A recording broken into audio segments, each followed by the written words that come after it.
And with the peak of the Omicron wave just weeks ahead, what are the city's plans to deal with this latest surge? Mayor John Tory joins us now for his first check-in of 2022. Good morning, Mayor, and Happy New Year. Same to you, Tammy. Thank you.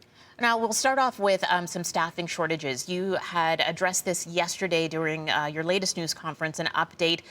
You are planning for a worst case scenario. What will that look like, that plan for a worst case scenario in terms of what city services could be affected? And are you seeing that absenteeism start to grow? We're seeing more people, city workers, people who work for the first responders are no different than everybody else. And the transmissibility of the Omicron has meant more people who work for the city in different ways are also affected by that, whether they're ill themselves or whether they're having to stay home to care for people who are ill or whether they're just having to isolate. So what we're doing is, we're focused very hard on making sure the kinds of emergency critical services, you saw the fire department's on the job, the police department's on the job, paramedics are on the job, and we're having to adjust to people who are absent due to illness, but we're making those adjustments, and there's a lot of cooperation going on between those services to make sure somebody comes when you call, and that I can tell you will be the case. On the other kinds of services, we're having to redeploy some city workers so that, for example, where we have very critical needs, like in the shelters or long-term care, places like that, the water, we're redeploying people as we can, and sort of doing that because there are people, for example, who work for parks, forestry, and recreation, where some of the programs have been mandated to be closed by the province, some of these indoor recreation programs. Well, some of those people are free to help us in other areas and have stepped forward to do so. And so we're making a plan up that accounts for what's going on today in terms of people who aren't able to be at work because of illness, and making sure that we have the latitude to have increased numbers of those people available to us if necessary, because we expect that as the Omicron wave peaks, which they say is going to happen in the next sort of 4 weeks or so, that we'll be in a position to make sure we maintain city services, which is what we're going to do. We're going to focus hard on that, plus carry on with our vaccination campaign. Right. Now, new restrictions, of course, coming into effect across Ontario.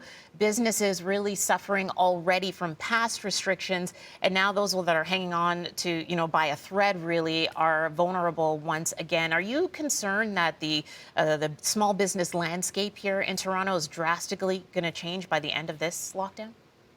Well, I mean, again, hopefully, I think the job we can do as a city is to make sure that we do everything we can, starting with our vaccination campaign, to help us get out of the current lockdown period and get the schools open and get these businesses open again, because it is supposed to be a time-limited period of time. And I understand the frustration and the agony for people generally, for parents, for kids, but also for these businesses. And I think if you look at it almost in priority order of how much they're affected, the restaurants with the indoor dining are virtually completely closed except for takeout. And I hope people, by the way, will support them by taking out and and patronizing those local restaurants.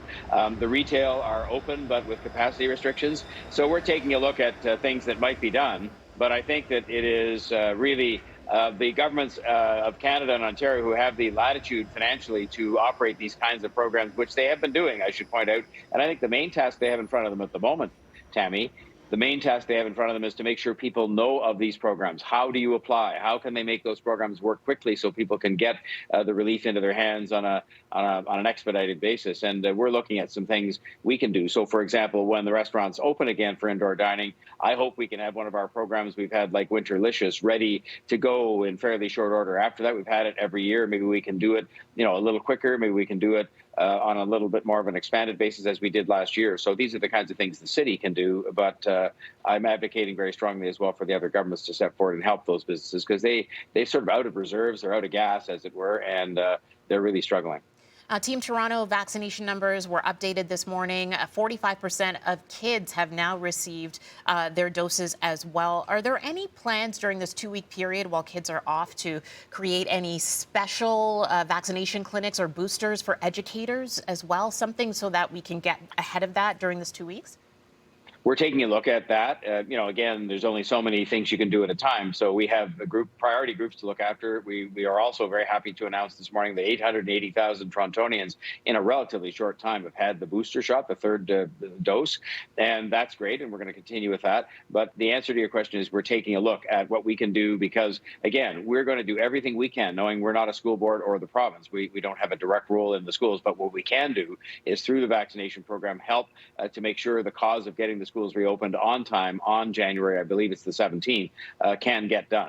And so that will involve how we can help in the effort to make sure education workers and kids continue to get vaccinated. So we're going to be continuing to ramp up capacity. We've taken it from 400,000 doses a month to 1.2 million. And we're going to keep finding ways to make more appointments available and more opportunities to get vaccinated. There's a lot of clinics going on today, and you mentioned that we're making great progress with the kids, but we have much more to do. All right. Thank you so much again for joining us this morning, Mayor John Tory, for your first check-in of 2022. If you stick around, Thanks, Tammy.